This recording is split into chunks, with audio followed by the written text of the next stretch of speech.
छोटी माँ, आप प्लीज डॉक्टर को जल्दी बुलाइए। मेरी समझ में नहीं आ रहा है कि आखिर हो क्या रहा है।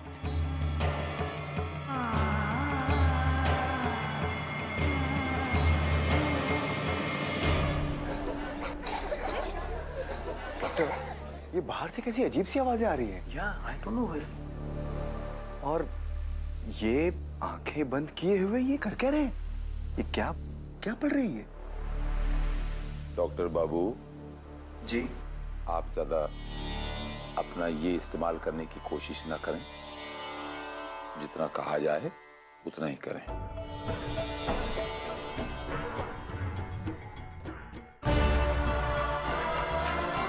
और मेरे इस कमरे से बाहर जाने के बाद इस कमरे के अंदर किसी को भी आने की इजाजत नहीं है। जी।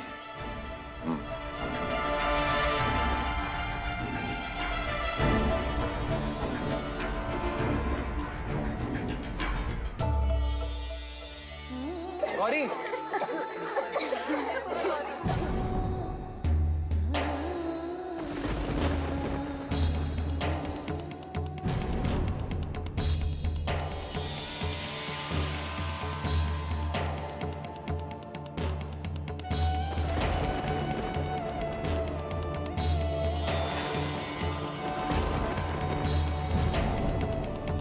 क्या मिला है प्रसाद में जो हमारे बच्चों की यह हालत हो गई?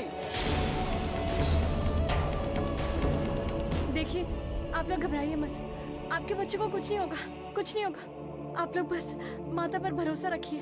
उनके नाम पर तो बच्चे को हम यहाँ पे लाए थे। आखिर तुमने मिलाया क्या इस प्रसाद में?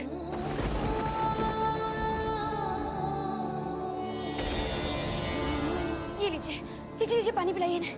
जितना ज्यादा पानी पिलाएंगे उतना ज्यादा अच्छा होगा। इन्होंने जो कुछ भी खाया ना सब बाहर आ जाएगा। लो लो बेटा, पानी पियो।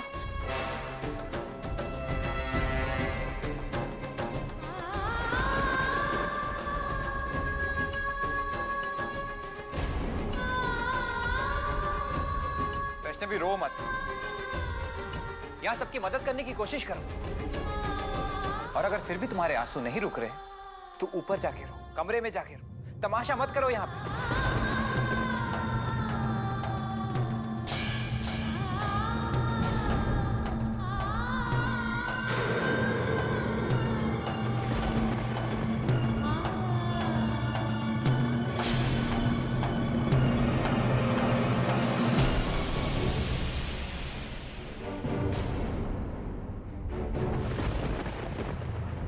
वैष्णवी पे वार करने का इससे अच्छा मौका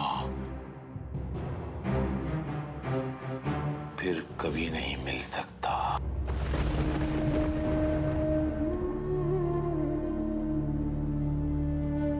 तेरी आंखों में आंसू का एक भी अंश तेरे लिए घातक सिद्ध हो सकता है। उस बलशील का तुझ पर किया वार खाली जाना कठिन है।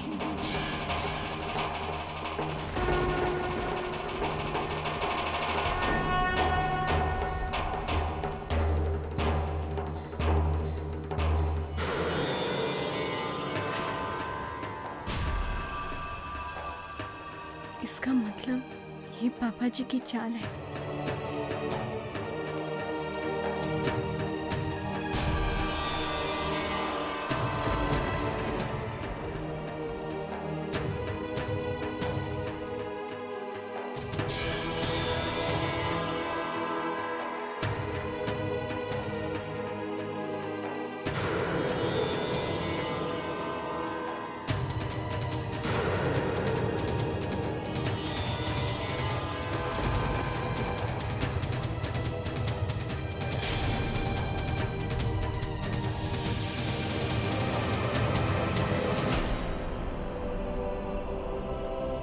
वंश, पापा जी के डॉक्टर तो घर में है ना, तो आप उन्हें क्यों नहीं बुला लेते?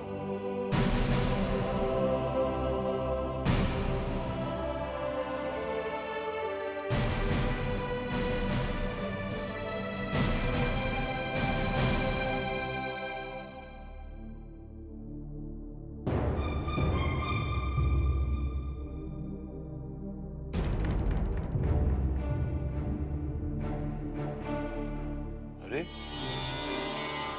एकदम से इसके आंसू कैसे थम गए? वैष्णवी के आंसू रुक कैसे गए?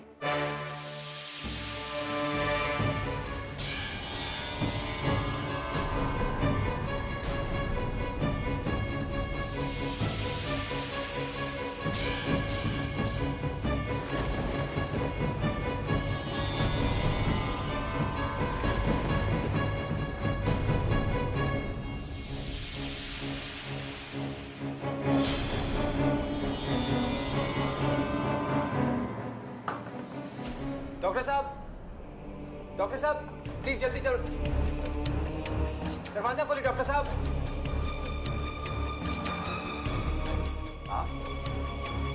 डॉक्टर साहब आप प्लीज जल्दी नीचे चलिए, देखिए बच्चियां नीचे उल्टियां कर रही हैं, प्लीज। देखिए इस वक्त हम आपके साथ नहीं आ सकते क्योंकि वैसे अभी पेशेंट ठीक हैं, पर अभी उन्हें होश नहीं आया, इसलिए आप अभी उनसे नहीं मिल सकते। डॉक्टर साहब मैं नीचे कन्याओं की बात कर रहा हूँ जो नीचे यहाँ खाना खाने आई है। जी बिल्कुल चाहिए डॉक्टर। हाँ आप जाइए, आप डैड के पास रहिए। ओके।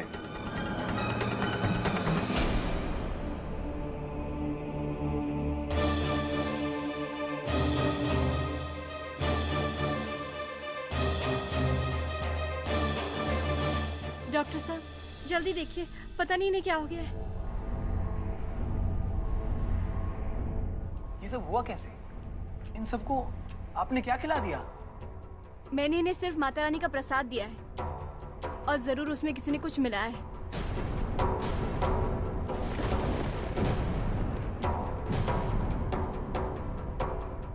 जब आपके घर में यही सिलसिला चल रहा था तो क्यों बुलाया हमको यहाँ पे? देखिए मैं आप लोगों की तकलीफ समझ सकती हूँ। तुम हमारी तकलीफ क्या समझ सकती हो? माँ जो नहीं बनी हो ना अब तक।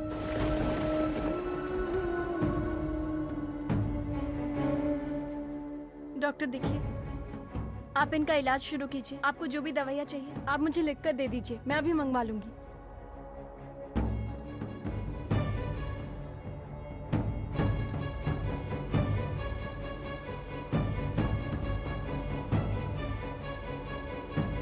मोक्ष भैया ये दवाइयाँ ला दीजिए।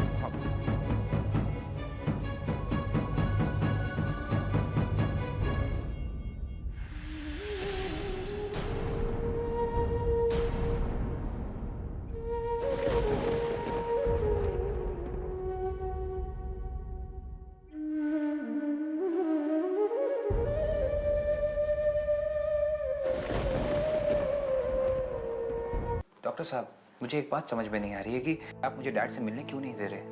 अमीन आप समझ नहीं रहे, अभी वो बेहोश है इसलिए। हाँ तो ठीक है ना, मैं उन्हें डिस्टर्ब थोड़ी ना कर रहा हूँ, मैं सिर्फ उनसे मिलना चाहता हूँ, उन्हें देखना चाहता हूँ। इस बेहोशी की हालत में उनसे आप शायद ये भूल रहे हैं कि मैं उनका बेटा हूँ, इसीलिए मुझे अंदर जाने के लिए आपकी परमिशन की जरूरत नहीं है। Is it clear?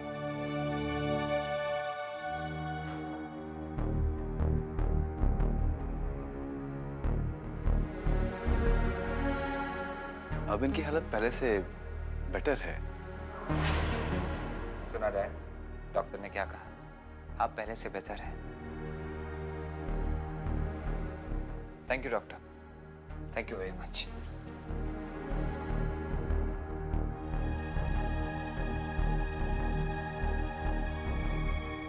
Thank God शील जी, आप समय से आगे, वरना आज तो फंस जाते।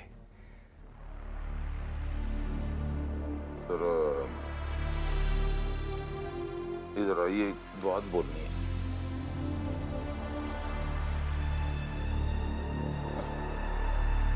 इतने पैसे मैंने आपको दिए, क्यों?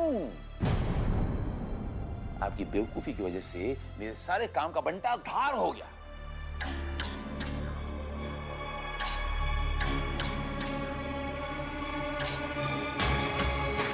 अब बच्चियों की हालत कंट्रोल में है, सब ठीक से अपने अपने घर चली गई, लेकिन आपकी छोटी बहू वैष्णवी से सब बच्चों के माता पिता बहुत नाराज थे।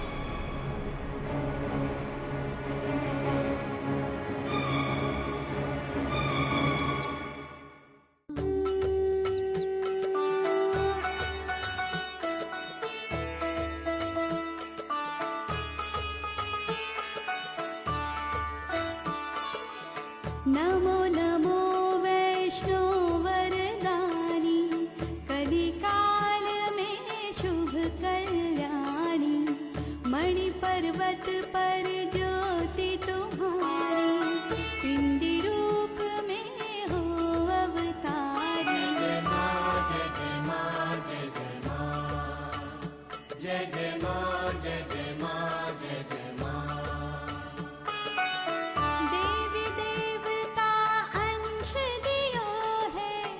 रत्नाकर घर जन्म लियो करी तपस्या राम को पाऊं त्रेता की शक्ति कहलाऊं। जय माँ जय जय माँ जय जय माँ जय जय माँ जय जय माँ जय जय माँ। कहाँ राम मणि पर्वत जाओ कलयुग की देवी कहलाओ विष्णु रूप से कल की बनकर लूंगा शक्ति रूप बदल कर। जय माँ जय जय माँ जय जय माँ जय जय माँ जय जय माँ जय जय माँ।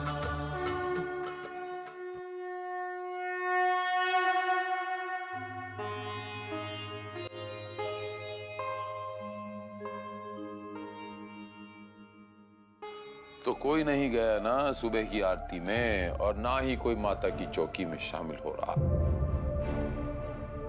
Very good. अब आप एक काम कीजिए डॉक्टर साहब, जाकर इस घर में ऐलान कीजिए कि शील कुमार की हालत बहुत खस्ता है, खराब। बस किसी वक्त भी वो जाने वाली है। जाकर सबको बुलाइए, मैं सबके साथ बात करना चाहता हूँ, उन्हें मिलना चाहता हूँ। जाइए।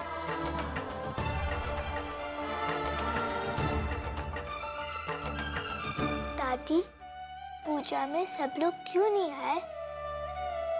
बेटा, पूजा मन से की जाती है। उन लोगों का मन नहीं है इसलिए नहीं आए।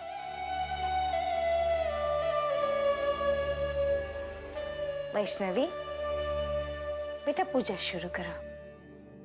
जी माँ जी।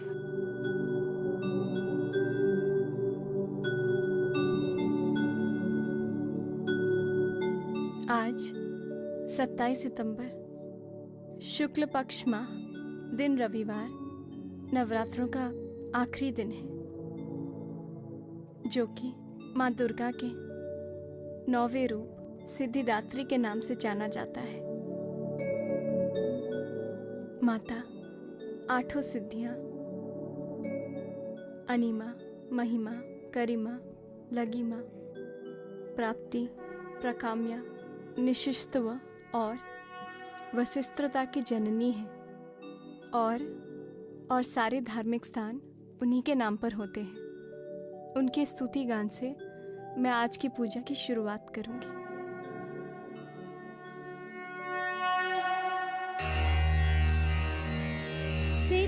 गंधर्व यक्षाघोर सुरैरमरैरपि सव्यमाना सदा भूयात् सिद्धिदा सिद्धदायिनी।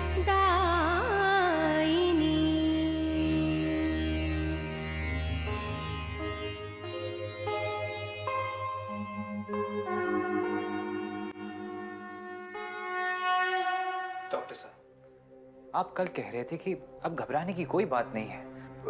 जी वो वंश मेरा बच्चा, मेरी बात सुन, मेरी बात सुन मेरा बच्चा, मैं कुछ कहना चाहता हूँ।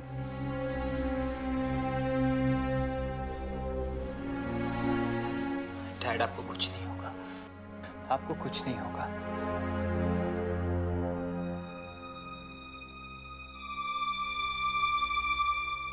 मेरे बच्चे, अगर मुझसे कोई गलती हो गई है तो मैं हाथ जोड़ के माफी मांगता हूँ। तुम जानते हो मेरे बच्चे कि मरता हुआ इंसान कभी झूठ नहीं बोलता। पता नहीं क्या हो गया है वैष्णवी को, क्या हो गया मेरे बच्चे।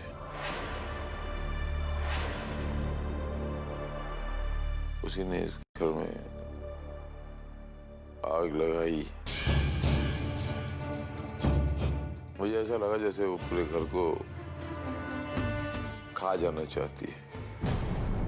मेरा तो वक्त आ गया मेरे बच्चे, मेरे इस मंदिर नुमा घर को, इस माता रानी के इस घर को बचा लेना मेरे बच्चे। हे माँ, ये तेरी बेटी को क्या हो गया? तेरी बेटी वैष्णवी को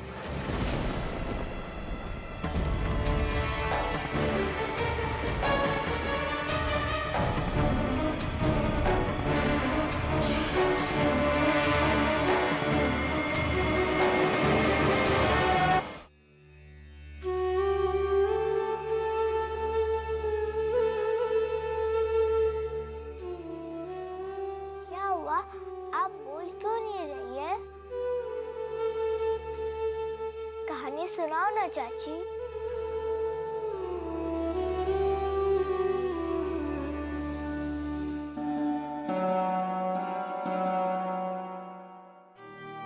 आज मैं आप दोनों को देव और असुरों के ये दो विपरीत स्वभाव के वर्गों में सदा से संघर्ष चला आया है और चलता ही रहेगा। देवगण लोक शक्ति का आधार पाकर सदैव जनहित में, सृष्टि के कल्याण और विकास में अपना योगदान देते हैं। असुरागण अपने पुरुषार्थ, तप, साधना आदि से शक्ति प्राप्त करके संग्रह, भोग, अधिपत आदि के लिए संसार में उपद्रव पैदा करते हैं। काल प्रभाव से कभी राक्षसी शक्तियां प्रबल हो जाती हैं तो वो देवताओं को कष्ट पहुंचाती हैं और उन पर आक्रमण भी करती हैं। इसी प्रकार जब देवगण प्रबल होते हैं तो वो राक्षसी शक्तियों का दमन करते हैं। ये देवासुर संग्रह सदा ही चलता रहता है। ईश्वरीय शक्ति सदा देवताओं की सहायता करती है क्योंकि देवता ही सृष्टि का संचालित करते हैं, व्यवस्थित करते हैं। आज मैं आप दोनों को दारुक नामक एक दैत्य की कथा सुनाऊंगी जिसने असुर परंपरा के अनुसार शक्ति प्राप्त करने के लिए ब्रह्मा जी की तप आराधना प्रारंभ की।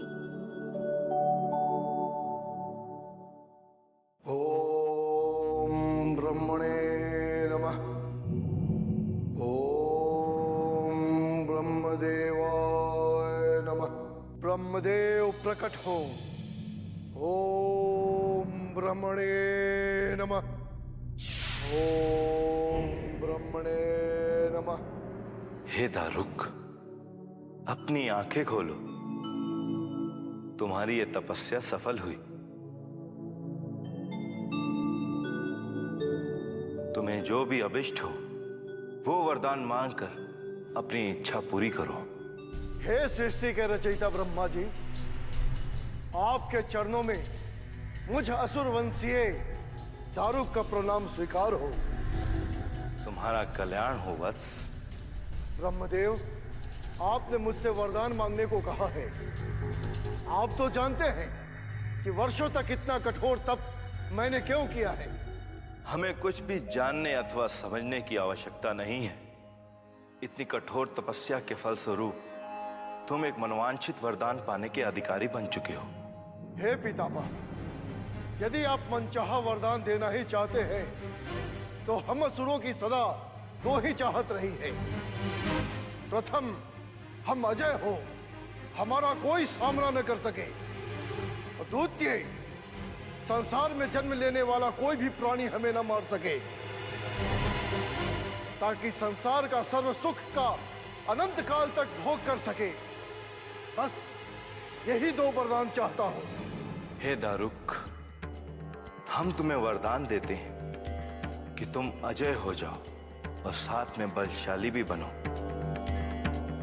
परंतु अजर अमरता का वरदान देना हमारी मर्यादा की सीमा में नहीं है।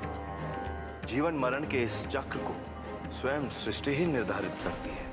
ब्रह्मदेव, आप ये वरदान तो दे ही सकते हैं कि कोई भी अंडज, स्वेदज और उद्भेज जन्म लेने वाला प्राणी हमें न मार सके। तथास्तु। ब्रह्मदेव, आपने मनचाहा वरदान देकर मेरी मनोकामना पूर्ण की। आपके चरणों में बारंबार प्रणाम प्रभु। तुम्हारा कल्याण।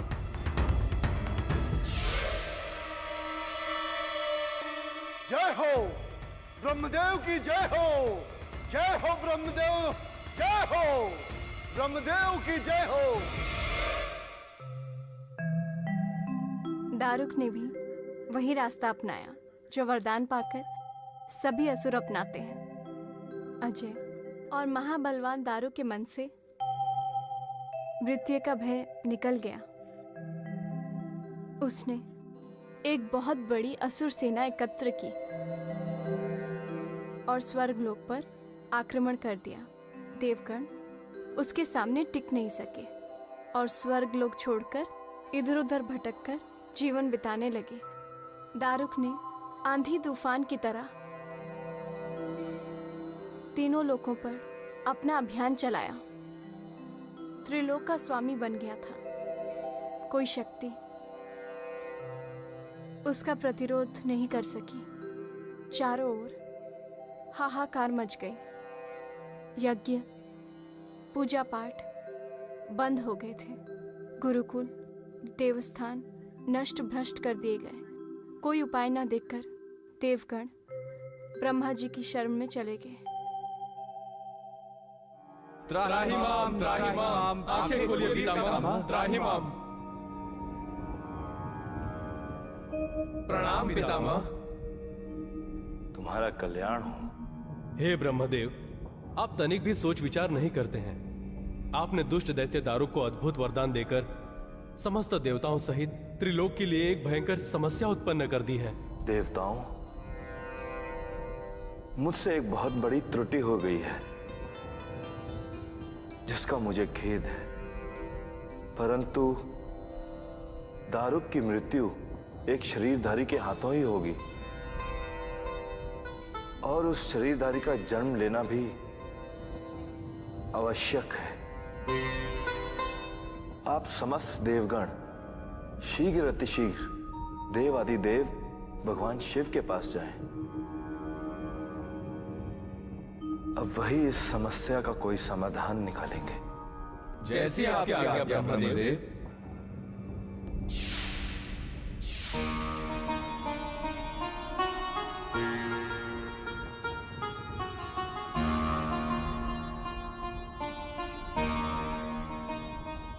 हे देवाधिदेव, आंखें खोलिए। पार्वती माता, आंखें खोलिए।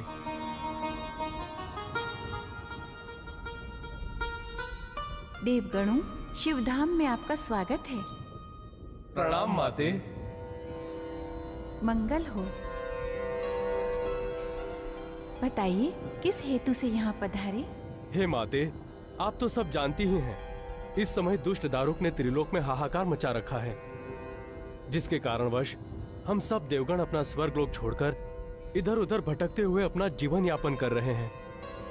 पितामह के आदेश पर हम अपने संकट निवारण हेतु भगवान आशुतोष की शरण में आए हैं, किंतु यही ना कि महादेव इस समय समाधि में है? हाँ माते, हम सब इसी बात से चिंतित हो उठे हैं। देवताओं, आप चिंता ना करें।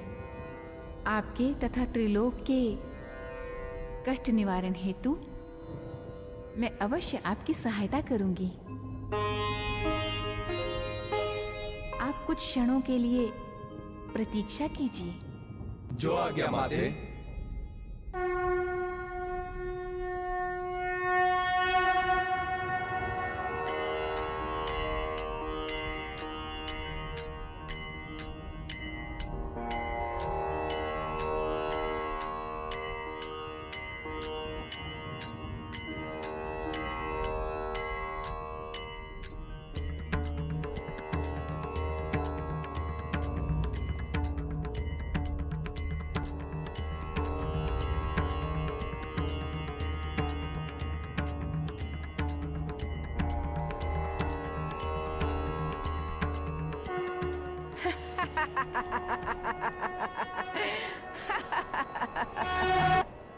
प्रणाम माते।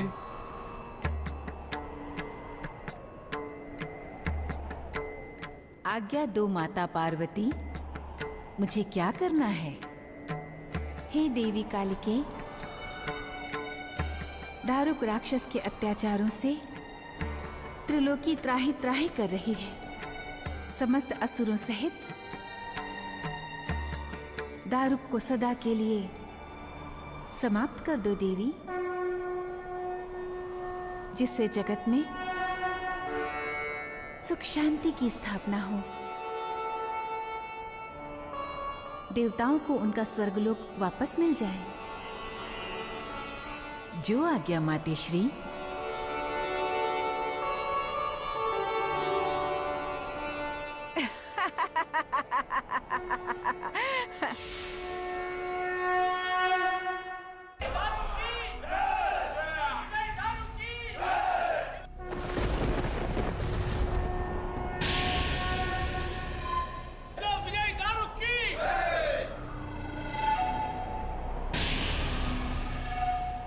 काली कलुठी, तू कौन है और यहाँ मेरे मार्ग में बाधा बनकर क्यों खड़ी है? चल हट, दूर हट जा। तू नहीं जानता, मैं तेरी मृत्यु हूं और इन सारे असुरों के साथ तुझे यमलोक पहुंचाने आई हूं। हट! क्या तुझे ज्ञात नहीं?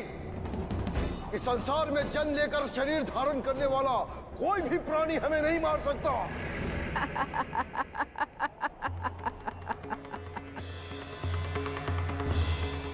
दुष्ट अत्याचारी, तू भी ये नहीं जानता कि मैंने किसी के गर्भ से जन्म नहीं लिया है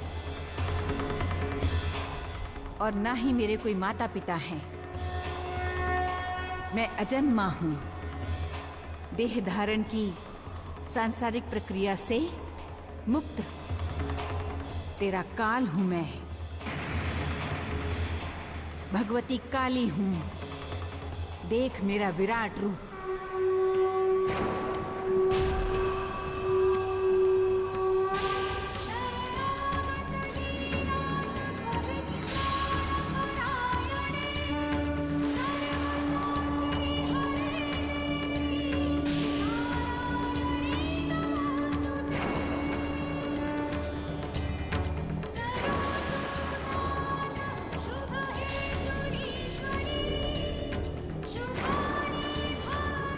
अभी बताता हूं मायावी, काली कलुठी,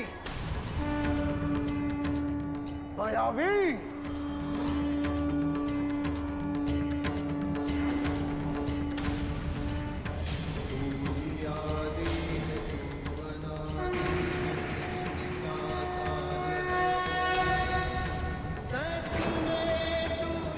मायावी है, सैनिकों आक्रमण।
त्राहिमाम, त्राहिमाम, माते त्राहिमाम। प्रणाम माते।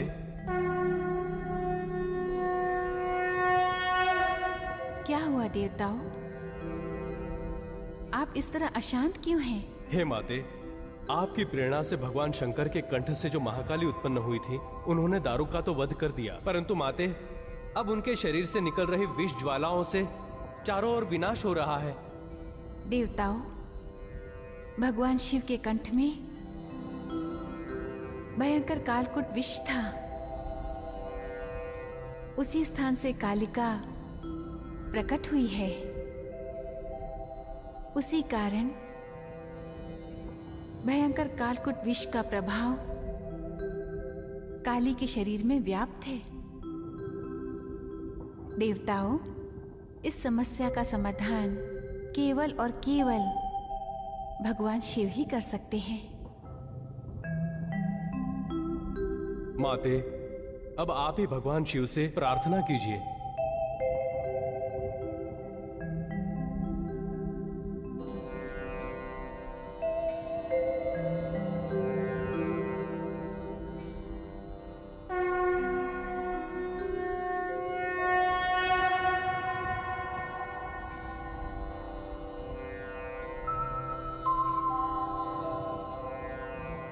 देवाधिदेव महादेव, इस सृष्टि को बचाइए। प्रणाम देवाधिदेव।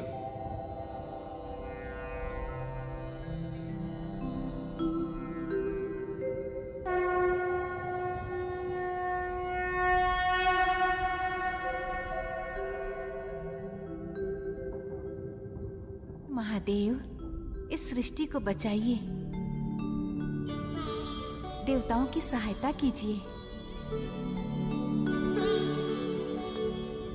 देवताओं, कालिका के शरीर का विष शांत होने पर ही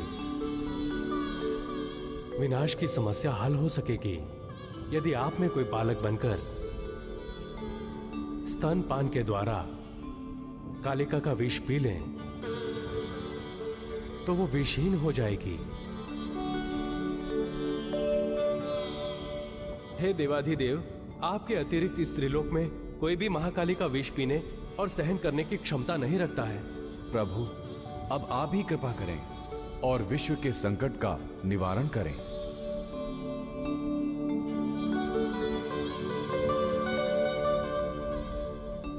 तथास्तु देवताओं, लोकहित में मैं स्वयं कालिका के शरीर का विषपान करूंगा। आप सब निश्चिंत हो जाएं।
कभी कभी हमें लगता है कि हमें सब कुछ पता है, पर हमें कितनी भी जानकारी क्यों ना हो, पर वो पूरी नहीं होती। और दारुक की यही भूल उस पर भारी पड़ गई और माता कालिका के हाथों उसका नाश हो गया।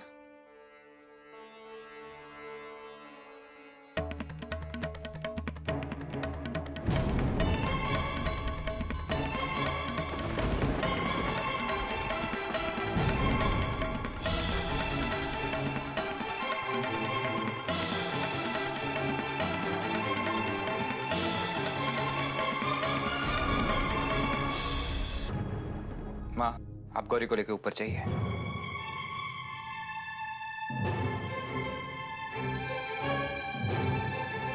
क्या कहा शील जी ने तुम्हें? माँ, मैंने कहा ना, आप गौरी को लेकर ऊपर चाहिए।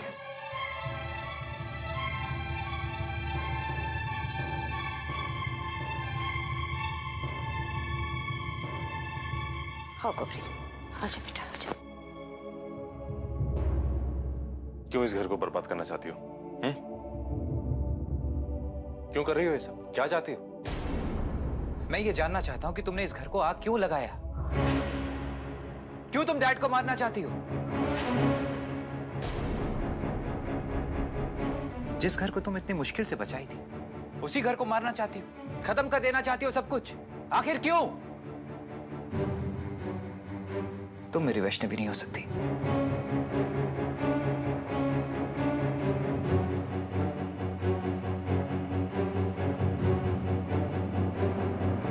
वंश, शैतान की सबसे बड़ी चाल ये होती है कि वो अंत तक वो सामने नहीं आता।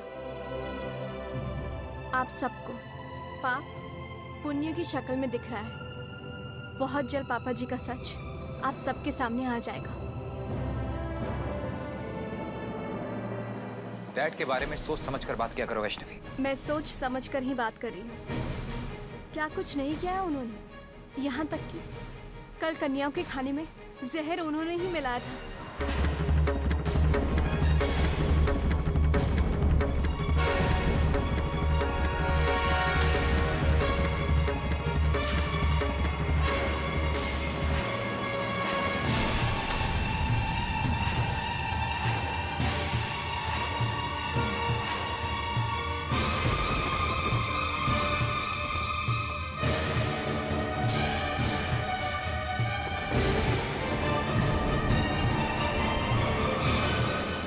डैड कल बेहोश थे, वो जहर कैसे मिला सकते हैं?